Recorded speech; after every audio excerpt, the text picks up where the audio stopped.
en este episodio de Mi Decisión. Y ser muy feministas, pero haber sido amantes. Que un poco la idea acá es mostrar las bondades del feminismo. Encontré en el feminismo un mecanismo para estar acompañada. Sí, el feminismo tiene que jugar un papel muy importante desde el cuidado y desde la reconciliación. Les voy a entregar un libro que se llama Mi Navidad en un psiquiátrico a unas personas que ya me dicen que por feminista estoy loca. Se los voy a demostrar. El rol del feminismo en la reconciliación de esta sociedad. Y en creer que el amor, incluso con los hombres, es posible. Existen hombres chéveres dispuestos a amar a mujeres reales. Juntas tenemos el poder de transformar realidades.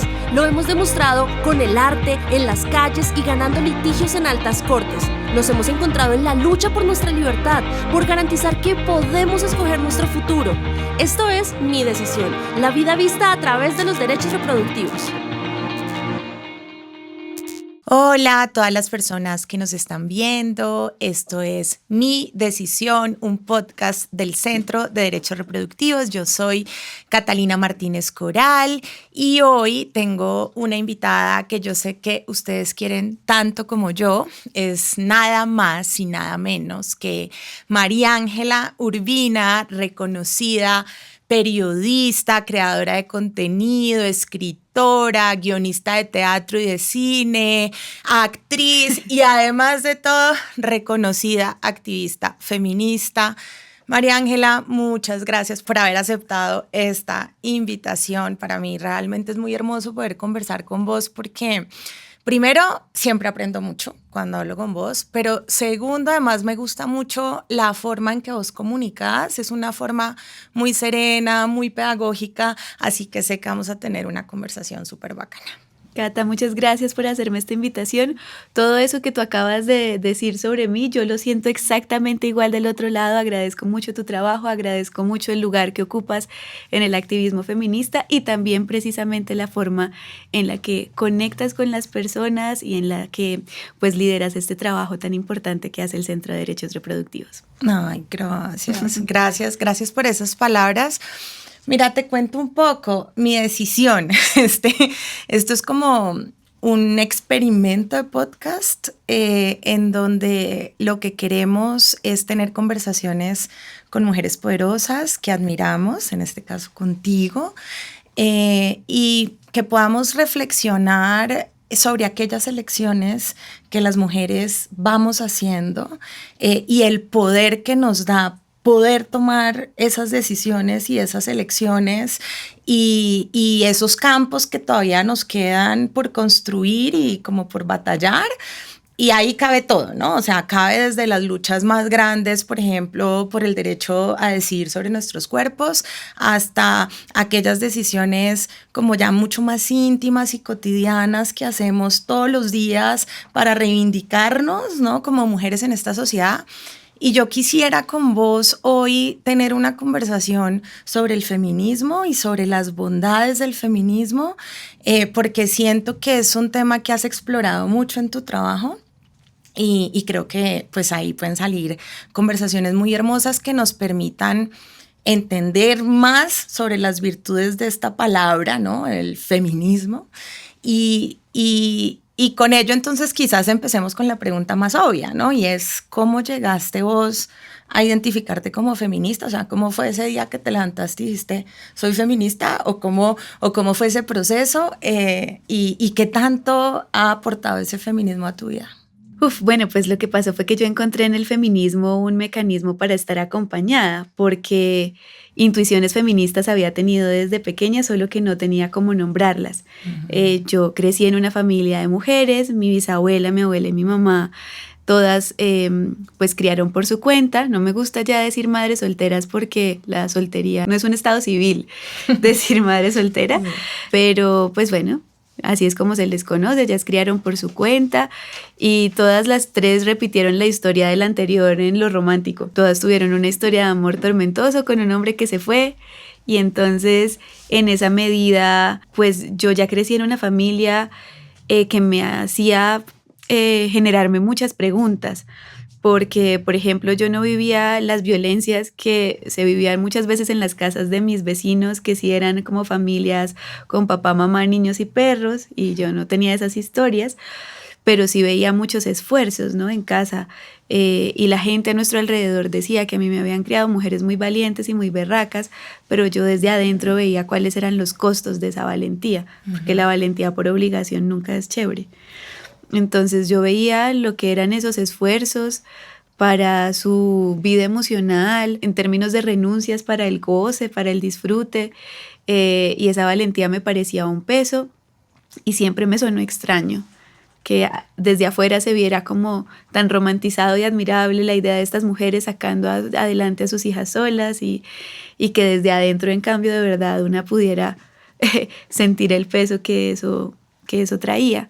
Y pues en el colegio, pasé por muchos colegios en Cúcuta, yo soy de Cúcuta, norte de Santander, estudié en muchos colegios, me costó mucho acoplarme a muchos de esos espacios precisamente porque pues me daba por cuestionarlo todo y porque tenía problemas muchas veces con mis compañeros hombres por acoso, ¿no? Ahora puedo nombrarlo de esa forma, y que en ese momento se normalizaban de una forma impresionante. Eso ya ha ido cambiando, pero en ese momento era súper normalizado. Y entonces ya una vez termino la universidad, porque todavía en la universidad yo no sabía que el feminismo me iba a hacer sentir así de cobijada.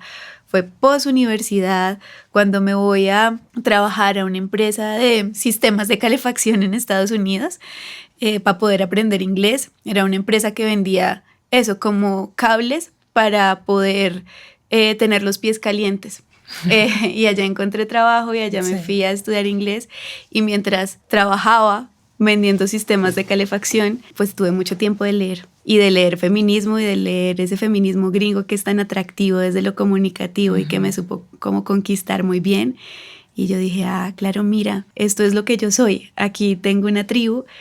Y pues bueno, luego eso empezó a afincarse ya en el ejercicio de hacer las igualadas, porque yo llego a las igualadas con muchas intuiciones, y en el ejercicio de hacer esto cada semana es que me voy reafirmando como feminista gracias a la investigación periodística, hablar con otras mujeres, hablar en el equipo de trabajo también, y lo sigo confirmando todos los días. Claro, y ahí descubres como una vocación, porque además yo siento que todas tus expresiones creativas, que son varias, ¿no? Ya lo vimos en tu biografía, periodista, actriz, escritora, ¿no? Y todas ellas están atravesadas por unas reflexiones feministas, ¿no? Y cómo es eso, llegar a esa vocación y ejercerla, ¿no? ¿Cómo lo logras? La vocación de llevar el feminismo a todos esos espacios creativos. Sí. Yo estudié periodismo y estudié periodismo porque el pensum, las materias que yo revisé cuando me gradué del colegio, me mostraban cosas que me parecían mucho más entretenidas que otras carreras que también me interesaban, como por ejemplo la literatura o el cine o la actuación incluso,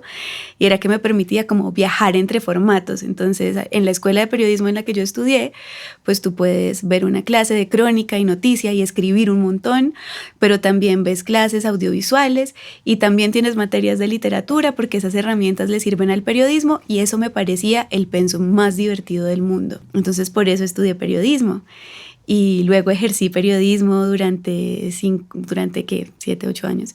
En las igualadas fueron 5 largos, haciendo específicamente periodismo feminista en este programa que se llama Las Igualadas, del Espectador. Y yo creo que el periodismo es muy importante, y creo que admiro mucho a las colegas que insisten en hacer periodismo, y más periodismo feminista latinoamericano. Pero yo empecé a sentir como este fueguito creativo que me hacía sentir que quería explorar otros idiomas y otros formatos. Lo que pasaba es que para ese momento, cuando yo empecé a sentir ese fueguito creativo, pues yo ya era consciente que ese era mi lugar en el mundo, el lugar de una mujer feminista que nació en Cúcuta, que es la hija de estas mujeres, y también la fortuna de haberme podido especializar en una fuente, de haber estado cubriendo todos estos años temas de derechos humanos, pues lo que hacía es que esto era lo único en lo que yo pudiera pensar y puedo seguir pensando.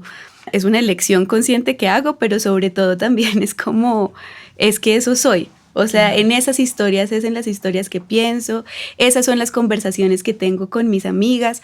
No sé si en unos años voy a estar hablando de inteligencia artificial o de, no sé, de otras cosas, pero en este momento esa es mi preocupación, ese es el lugar en donde me paro. Entonces tengo una pregunta de cómo seguir buscando lenguajes y narrativas que me permitan seguir hablando de estos temas que me interesan, pero de pronto conquistando nuevas audiencias, porque sí creo que el periodismo es muy importante, pero tiene un límite, y también el discurso. Claro. También el lenguaje desde el discurso tiene un límite, y es el límite de que la gente, cuando está mamada de trabajar todo el día, no quiere llegar a que le cuenten noticias sobre feminicidios, pero es importante hablar de eso. Entonces, ¿cómo hablamos de feminismo a través de la telenovela, por ejemplo, o a través del humor en el teatro? ¿Cómo seguimos contando estas historias para aterrizar como en esas personas que con todo el sentido del mundo están mamadas y no quieren llegar a prender el televisor para ver esto, pero que sí les interesan, por ejemplo, las historias que las hagan reír, y desde ahí, qué chévere reírse, por ejemplo, sobre 3 amigas y poner la amistad femenina en el centro. Claro, ¿no? Estoy completamente de acuerdo contigo. O sea, es decir, la forma de comunicar a través del periodismo o a través del arte es muy diferente, y la forma de llegarle a las personas también. Y tú que ya has podido explorar, ¿no? O sea, ya hiciste una obra de teatro, hiciste una serie de televisión, escribiste unos libros. ¿Cómo han sido, digamos, las diferentes acogidas de esas audiencias hacia estas nuevas formas de hablar de esto, pues que es tan importante, tan personal para vos, pero además tan político al mismo tiempo, ¿no? Como...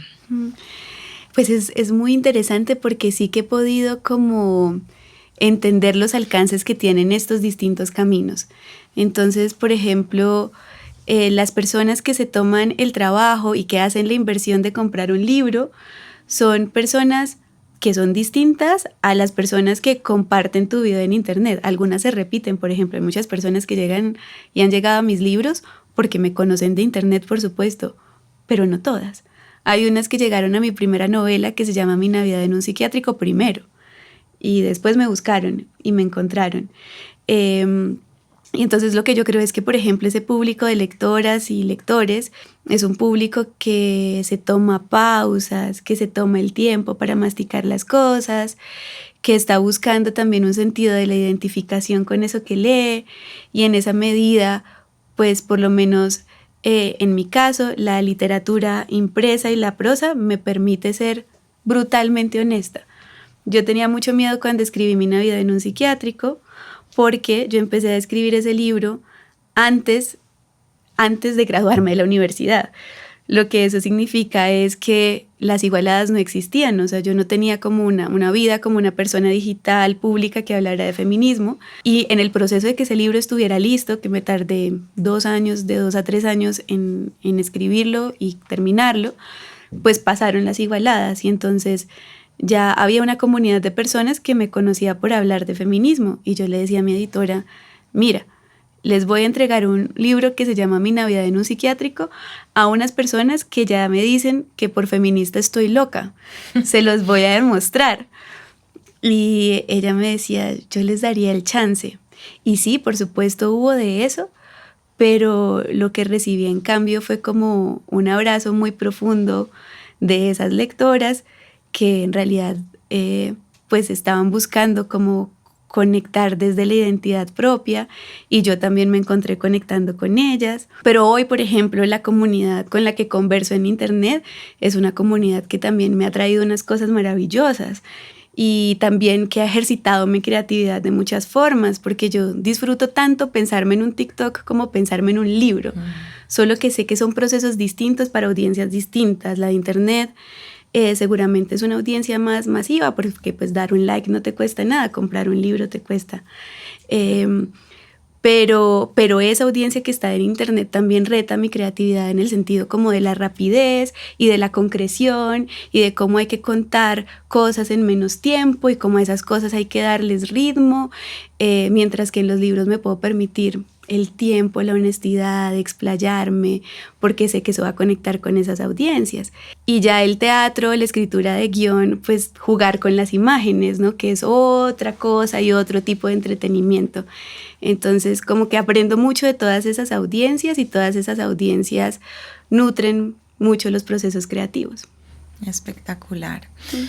Yo quiero que volvamos a tu primer libro, Mi Navidad en un psiquiátrico, y recordemos que un poco la idea acá es mostrar las bondades del feminismo, ¿no? Para audiencias que posiblemente todavía no lo ven, no lo entienden. Y hay algo muy lindo de ese libro, es que tú hablas de salud mental, pero también hablas del feminismo casi que como un camino terapéutico a entender, ¿no?, los retos de salud mental y a reconciliarte un poco con este tema. Entonces quisiera que nos contaras un poco cómo juega un papel importante el feminismo en esa aceptación y en ese descubrimiento de los retos de la salud mental y de esos dolores, miedos, angustias con las que vivimos, que nos atraviesan. ¿Cómo ha sido útil el feminismo ahí?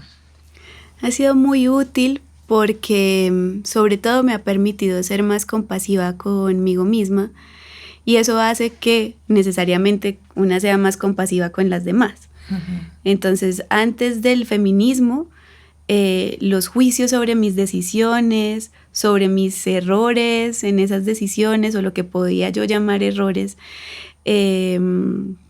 o errores como tal, que sí han sido cosas que he dicho, no, aquí me equivoqué, ¿no? Eran muy duros y muy hostiles. Y en esa misma medida juzgaba el mundo, ¿no? Como con esos esquemas. Y el feminismo me ha permitido la compasión propia, la autocompasión, y eso también me ha abierto las puertas como a tener más amistades, ¿no? Y amistades que también se contradicen y que también se equivocan y que también se autocuestionan y me cuestionan, porque ese es el feminismo como lo entiendo hoy, ¿no? Como un feminismo que se permite la duda y la contradicción y ser muy feministas, pero por supuesto también querer quien nos arrunche el domingo. Claro. Y ser muy feministas, pero haber sido amantes alguna vez.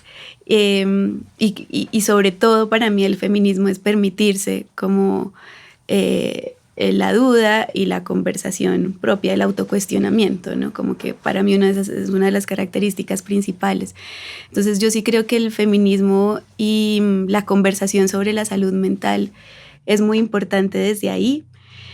También es muy importante para romper estereotipos, como que muchos estereotipos de la belleza que afectan nuestra salud mental, muchos estereotipos de, por ejemplo, alrededor de la maternidad, como eso que nos enseñan de la maternidad como imposición afecta nuestra salud mental, y ni hablar de los estereotipos sobre el amor romántico, todo el daño que le hacen a nuestra cabeza. Entonces el feminismo viene como una lupa de decir, ojo, nada de esto es cierto, eso son mentiras.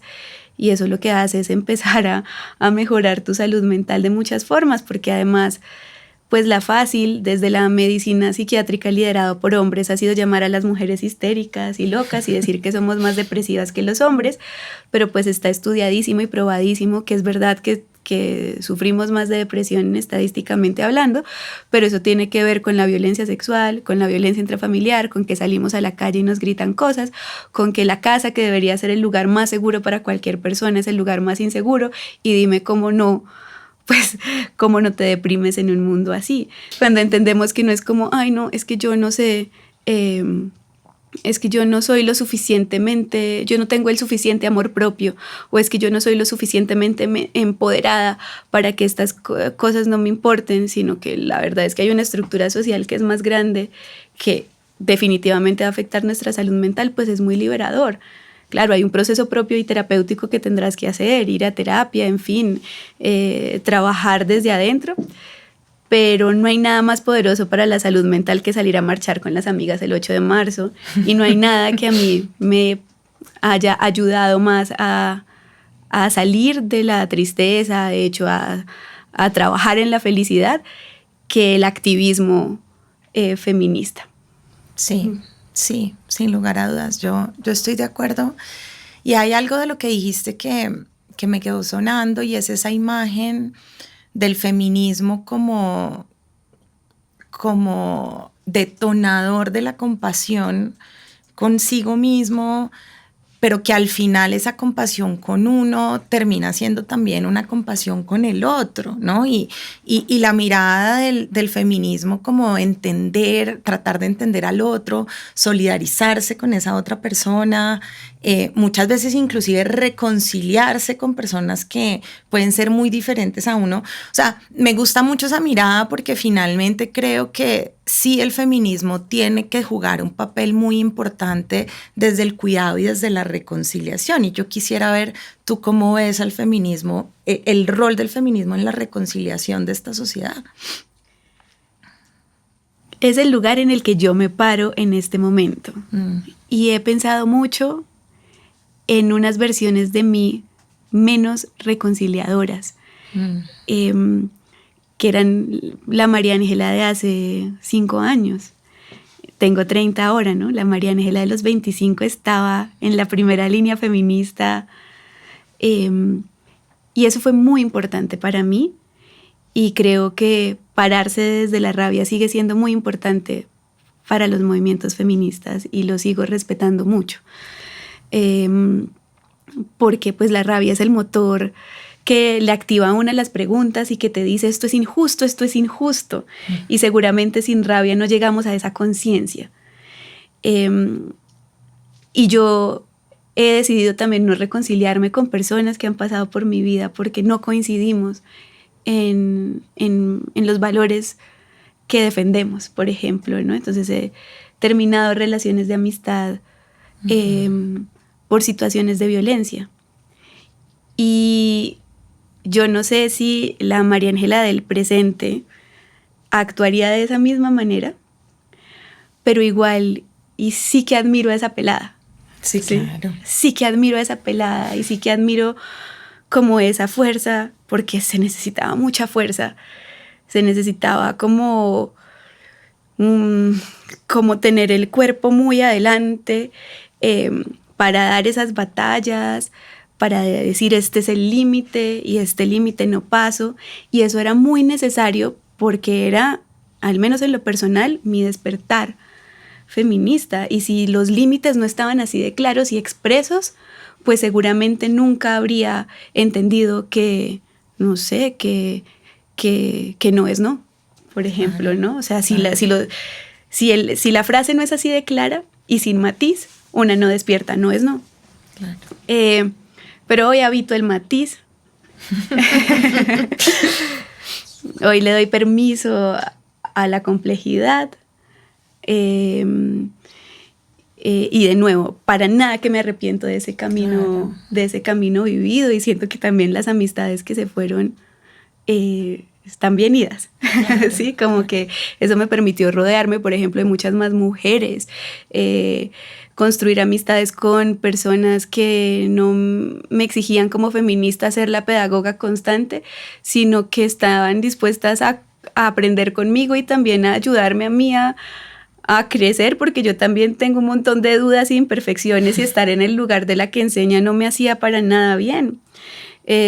Personas que se equivocan y que también me acompañan a equivocarme, pero habito mucho más este lugar de la reconciliación. Y creo que a lo largo de la historia del feminismo, además de ser un movimiento que también ha estado inspirado por la rabia, ha sido un movimiento que le ha apostado a la reconciliación. Las mujeres a lo largo de la historia, en los conflictos y las guerras más dolorosas del mundo, han ido a apostarle a la paz, a la conversación. Las mujeres a lo largo de la historia hemos sido las que hemos cuidado a los que se van a la guerra y aguantado para que la sociedad sobreviva. Y ejemplos de feminismos desde la reconciliación abundan en el mundo. Y además a mí me parece que tienen una utilidad personal. Esta visión del feminismo reconciliador tiene una utilidad personal enorme. No es solamente funciona para cambiar el mundo, sino que funciona para vivir mejor. Entonces, una vez una se desprende de que una tiene la responsabilidad de cambiar el mundo. Una vez una se desprende de que una no tiene la responsabilidad de dar la pelea en el almuerzo familiar, en la que el papá o el tío están haciendo un comentario machista, porque de pronto lo que tú digas solo no va a cambiar el comportamiento de esta persona y lo único que vas a hacer es dañarte el parche, tener dolor de estómago, tener gastritis, estar más estresada, y que hay que elegir mejor como cuáles son las discusiones que hay que dar. Ay, pues eso, mira, el colon mejora, o sea, mi salud gastrointestinal está bastante mejor y eso también va asociado a mi proceso profesional porque yo puedo ahora ocupar este lugar también porque no estoy haciendo periodismo activamente. Sigo haciendo columnas en mis redes sociales personales, pero columnas en mi idioma que por lo general no están llevadas a la denuncia, que es muy importante, pero que yo elegí no estar ahí en este momento de mi vida, sino que le apuestan más a la pedagogía y siento que ese proceso es el que también me ha permitido hablar en todos estos lenguajes e idiomas más artísticos en este momento de mi vida. Es súper lindo escucharte porque lo que yo escucho es una persona que ha vivido un proceso, ¿no? Y que ha vivido ese proceso habitando diferentes formas de ver el feminismo, ¿no?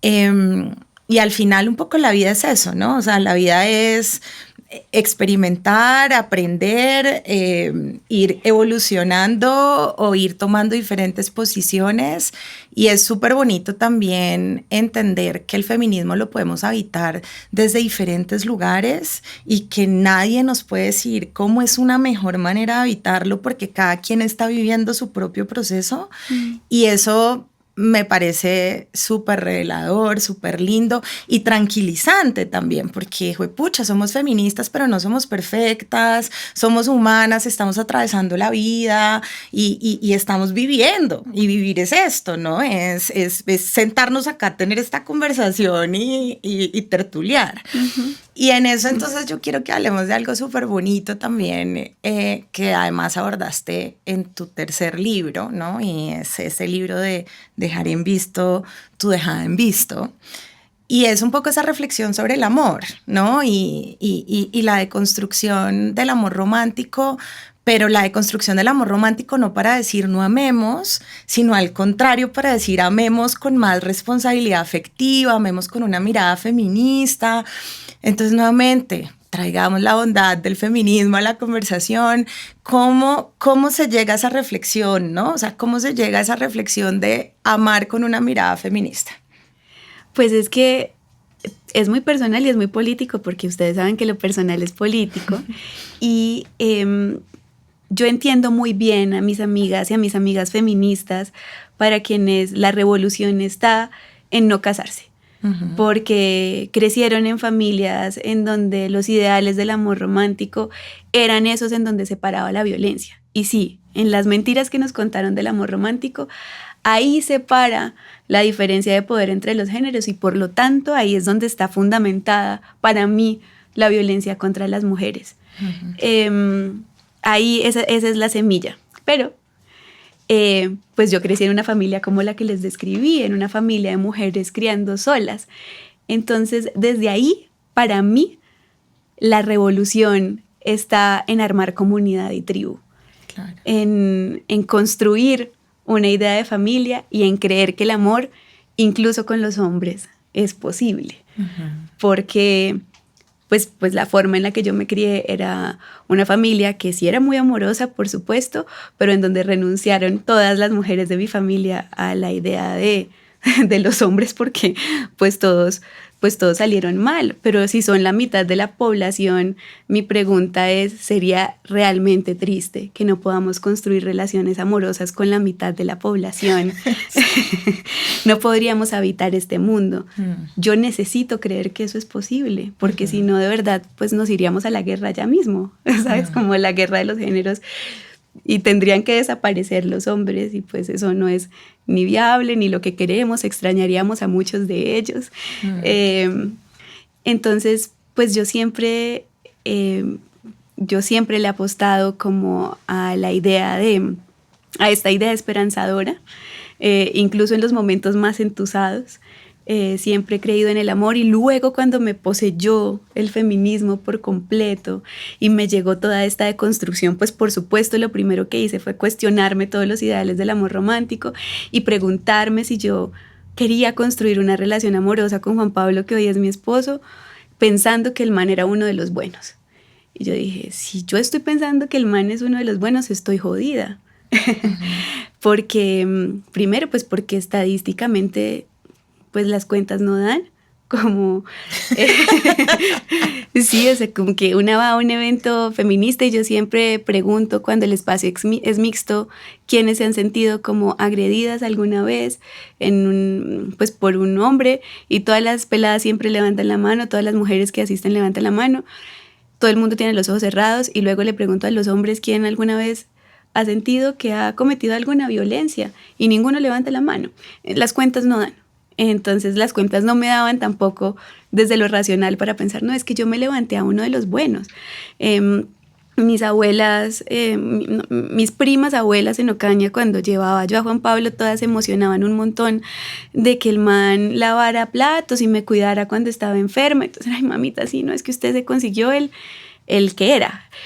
Y lo que a mí me sirvió para apostarle a casarme, que me casé hace un año, fue pensar como no, Juan Pablo no es uno de los buenos, yo tampoco soy una de las buenas, porque yo no creo que haya hombres buenos ni malos. Lo que sí creo es que hay personas en general más dispuestas a hacer la tarea de revisarse, de estudiar esos ideales del amor romántico, de estudiar las ideas machistas que nos han inculcado, los prejuicios y los estereotipos, y Juan Pablo está dispuesto y yo también, como a revisar con lupa como esas ideas que hemos aprendido y a construir desde ahí un amor que nos haga bien, un amor que nos haga ser más felices, mejores personas, mejores seres para aportarle algo al mundo. Y yo creo que eso es el amor, que si estamos siendo mejores personas y si la estamos pasando mejor, acompañados, entonces es amor. Y en el presente, pues estoy habitando ese amor. Hay una frase, pues no sé si la voy a decir bien, pero hay una frase del libro en donde vos decís algo como existen hombres chéveres dispuestos a amar a mujeres reales, ¿cierto? Y yo me preguntaba qué es esa definición de hombres chéveres y de mujeres reales, ¿no? Y quizás escuchándote estoy entendiendo que el hombre chévere y la mujer real son aquellos que están dispuestos a construir sobre esas diferencias y sobre esta sociedad en la que se nos han enseñado ciertas cosas, pero quizás si vos me das una definición simple de qué es para María Ángela un hombre chévere y una mujer real. Un hombre chévere es un hombre que está dispuesto a hacerse preguntas, es decir, no es un hombre que nunca dice un comentario o un chiste machista, nada, amiga, ese no existe. Un hombre chévere es el que cuando tú le dices, oye, ese comentario que acabas de hacer me hizo sentir mal porque viene con un prejuicio machista, dice, uy, ¿por qué? Perdón, explícame más. Eso es un hombre chévere. Y una mujer real es una mujer como todas las que conozco, que habita las contradicciones, que es feminista, pero que tiene también dudas y preguntas y que también está dispuesta a autocuestionarse constantemente. Muy bien. Oye, María Ángela, y el amor más allá de la pareja, hablemos del amor más allá de la pareja, hablemos del amor porque el amor se expresa de diferentes formas y yo quiero que hablemos del amor con nosotras mismas y del amor entre amigas. Hablemos de la importancia del amor entre amigas porque además eso es algo que a mí me trajo el feminismo con gran fuerza. O sea, poder habitar y disfrutar y atesorar a mis amigas, ¿no? Entonces yo quisiera que me contaras un poco cómo ha sido ese amor para ti.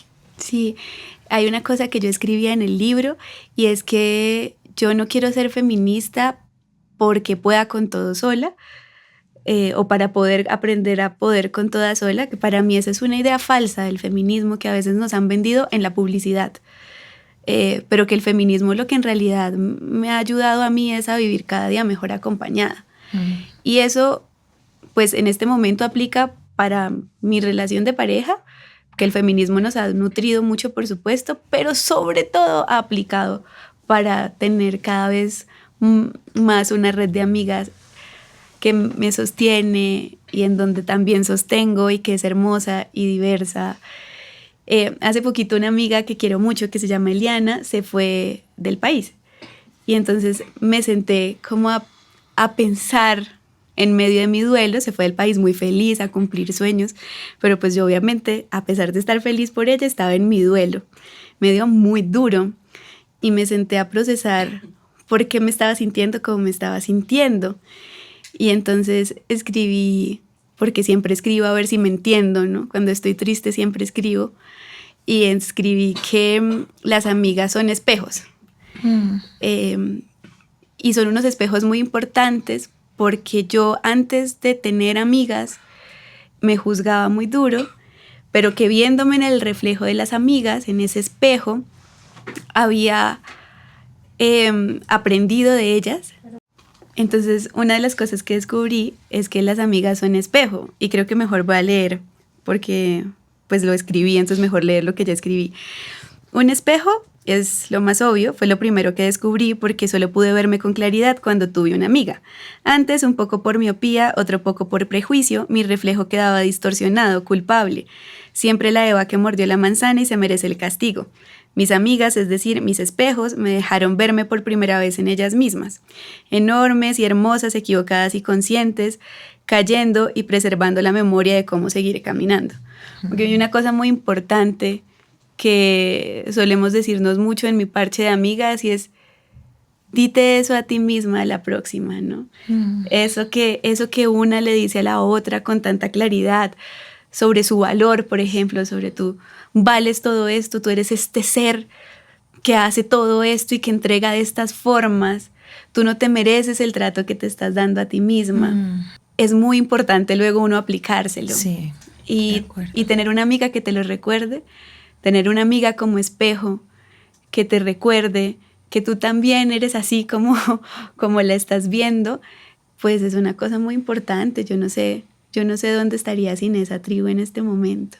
De acuerdo, no, de acuerdo total, y yo creo que eso es una lección de vida, mujeres que nos están viendo, véanse como las ven sus amigas. O sea, si tan solo mis amigas pudieran verse como yo las veo, yo creo que habría tantas dudas que desaparecerían, tantas inseguridades que no habitarían, tanta valentía que ejercerían, ¿no? O sea, y siento lo mismo hacia mí, ¿no? O sea, a veces mis amigas me dicen, pero ¿por qué no estás viendo esto? Y es como, sí, no sé. Entonces, esto es una lección de vida en realidad. Los ojos y las miradas de las amigas tienen que ser la brújula sobre la cual también como llevamos nuestra vida, nuestras decisiones, la generosidad con nosotras.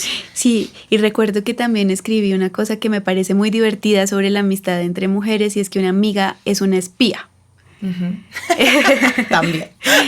Y es una espía y te vuelve espía, pues si tú también eres amiga a la inversa, pues tú te vuelves espía. Entonces a mí mis amigas me han permitido habitar otras vidas de la mejor manera, porque la amistad femenina viene con todos los detalles, las historias, los cuentos, el chisme más mínimo sobre todo lo que ha pasado en la vida de otras que no son yo, pero de vidas que me parecen fascinantes. Entonces, gracias a mis amigas yo he podido saber qué se siente ser una abogada, saber qué se siente ser una mujer que se dedica a la actuación, una cantante, una poeta, una directora de un jardín infantil.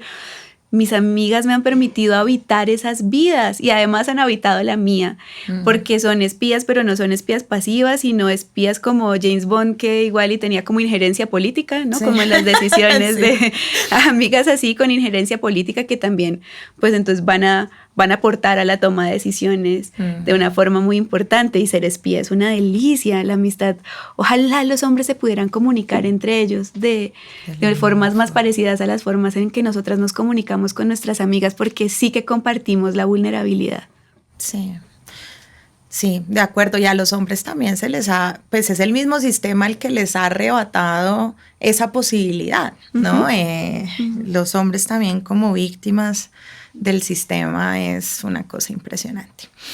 Pero bueno, María Ángela, vamos, yo me podría quedar aquí hablando contigo horas, pero vamos a ir redondeando la conversación y yo quiero que volvamos un poco a lo que conversábamos al inicio y teniendo en cuenta cómo el feminismo ha atravesado de forma tan positiva tu vida, tu trabajo, tu experiencia en este mundo, ¿no? ¿Cómo hacer para comunicar ese lado del feminismo hacia afuera, ¿no? O sea, ya lo hablábamos al inicio, ¿no? O sea, tú has explorado varias formas de hacerlo, te has parado en diferentes tonos, pero ¿cómo hablarle hoy en día a esta sociedad de feminismo, por ejemplo, a esas mujeres conservadoras que no se identifican como feministas, pero que al final seguro ejercen muchos actos feministas en su vida cotidiana, ¿no? Entonces, ¿cómo logramos ir cerrando esa polarización? Sí, yo siempre tengo como un par de trucos que me funcionan. El primero sí es elegir las peleas y aprender a distinguir entre las personas con las que no vale la pena tener la conversación. Digo, no porque ellas no valgan la pena, sino porque ya habitan un lugar con el que es tan difícil conversar o que de verdad solo están diciendo eso porque quieren joderte y molestar, o que han tenido el chance de tener toda la información e igual solo siguen diciendo cosas discriminatorias y que hacen sentir mal a muchas personas, y decir, pues ahí no voy a desgastar mi energía. Pero esas personas, en mi opinión, son la minoría, me topo con muy pocas. La mayoría de las personas que no se parecen a nosotras o que defienden ideas conservadoras son personas que no le quieren hacer daño a nadie y que muchas veces no se han preguntado de qué forma eso que están diciendo puede lastimar a las personas. Entonces ahí una vez hago como check de eso y digo, no, esta persona es una persona que no le quiere hacer daño a nadie y estoy en una situación en la que puedo conversar con ella, pues aplico mucho la técnica que ha defendido Puentes, que es una organización dirigida por Mónica Roa.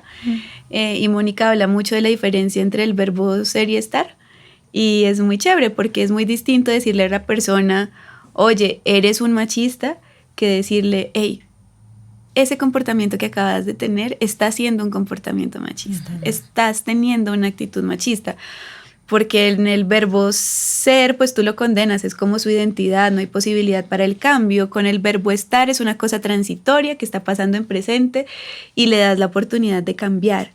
Y muchas veces esas formas del lenguaje que parecen tan sutiles marcan una diferencia enorme entre cómo podemos acercar cada vez a más personas a esta conversación, porque el feminismo nos sirve a todos, a todas, a la sociedad en su conjunto. El feminismo hace que el mundo sea un lugar mejor y lo que pasa es que hemos tenido como muy mala publicidad a lo largo de la historia. Entonces, si una ha hecho su proceso, ¿no? Ha sanado sus heridas y tiene la posibilidad de tener conversaciones aplicando un poquito de estas técnicas de la comunicación asertiva, que de hecho funcionan muy bien hasta para una discusión de pareja, pues llevémoslas a las conversaciones sobre estos temas. En mi opinión, casi nunca sale mal. Y mi tercer truco es desarmar. Tío, ese comentario que acabas de hacer no le hace justicia a la maravillosa persona que yo sé que tú eres. No hay cómo la persona quede armada después de eso. Y sobre todo porque honestamente creería que muchas de esas personas son maravillosas personas y lo que están diciendo no les hace justicia. Entonces, pues eso. Yo creo que esos 3 trucos a mí me han funcionado muy bien. No digo que sean infalibles, pero tienen una buena tasa de resultados. No, me gusta mucho. Y me gusta mucho lo que decías sobre el ser y el estar y el como calificar a una persona de algo, o más bien calificar la actitud. El otro día yo fui a un restaurante y en la puerta de entrada decía, bienvenidas todas las personas, no todas las actitudes. Y creo que un poco es la lección. Siempre podemos hablar con las personas, bienvenidas todas las personas, pero las actitudes es algo que sin lugar a dudas tenemos que ir afinando y, bueno, mejorando, pues para poder vivir en sociedad. Total. Hay otra frase que a mí me gusta mucho, que es suave con las personas, duro con las ideas. Exacto. De acuerdo. Una no tiene por qué ser condescendiente con la discriminación, y hablar en este tono no significa ser ingenua, ni estúpida, ni menos profunda como feminista. Significa que es una estrategia, y es una estrategia de comunicaciones, y es una estrategia que puede ser muy funcional. De acuerdo. Bueno, y mi última pregunta del podcast, porque este podcast se llama Mi Decisión, entonces yo quiero que nos compartas cuál ha sido esa decisión tuya, esa decisión de vida que te ayudó a romper estereotipos. Esa decisión de vida que me ayuda a romper estereotipos. A ver, es difícil, o sea, voy a decir por qué es difícil responder, y es porque yo he ocupado todos los lugares tradicionales de la feminidad, pero que para mí, en mi propia historia de vida, han sido disruptivos. Yo era una niña que jugaba con muñecas, a mí me gustaban las cocinitas, me casé con un hombre en un ritual satánico, pero me casé con un hombre. Y para mí eso ocupa igual un lugar como disruptivo y de lucha de estereotipos por todas las cosas que hemos conversado. Pero voy a decir que haber renunciado al periodismo, al menos temporalmente. Creo que fue muy difícil encarnar esa decisión. Era dar el salto de tener un trabajo estable a no tenerlo. Aventurarme a creer en mí misma, a aventurarme a creer que artistear por un rato era posible, y no tenía forma de saber que iba a salir bien. Claro. Y lo bueno es que ha salido re bien. Entonces, eso me ha permitido seguirme construyendo como feminista desde otros lugares, tener una vida plena y placentera en donde el goce está en el centro de mi vida en este momento. En algún momento me pregunté si era una decisión egoísta, y quizás algo tuvo de eso, ¿no? Como que tuve que dejar el celular ahí un rato y no... es decir, no seguir escuchando y entrevistando mujeres, por ejemplo, que habían atravesado por historias de violencia a diario, y empezar a remitirla a otras colegas y no hacerme cargo porque quería salir a bailar. Y hoy me siento muy orgullosa de esa decisión y muy agradecida de que haya tantas colegas feministas, periodistas también, haciendo ese trabajo, siendo menos egoístas, sí. Trabajando por otras mujeres, pero en lo personal, pues también de cara como a mi propia emancipación, que tiene que ver con la búsqueda del placer, que eso nos ha hecho mucha falta a las mujeres, pues me parece que ha sido una decisión disruptiva. Yo no sé si egoísta, disruptiva seguramente, egoísta no sé, porque yo creo que sigues contribuyendo de manera muy sustancial, así que a mí me alegra mucho que hayas dado ese salto, que hayas tomado esa decisión. Qué fortuna tenerte en la discusión pública, qué fortuna saber que hay miles de mujeres, adolescentes, niñas que están siguiendo tu trabajo, que están aprendiendo de tus formas, de tu manera de ver la vida. Así que muchas gracias, María Ángela, por ese trabajo que haces. Muchas gracias por haber venido a conversar conmigo. Y bueno, yo estoy segura que nuestra audiencia seguramente ya te sigue, pero en caso de que nos quieras dejar o compartir igual tus redes, por favor, adelante. Cata, muchas gracias por esta conversación. Amo tertuliar contigo. Gracias por la escucha, además. Sí, me pueden seguir en redes, en Instagram y en TikTok como @MariaAngelaUrbina. Y qué lindo como tener este espacio para charlar y hacerse preguntas. Bueno, y qué lindo que nos hayan escuchado. Espero que les haya gustado la conversación, y no olviden seguirnos a nosotras también en Repro Right Slack. Acá les dejamos las cuentas.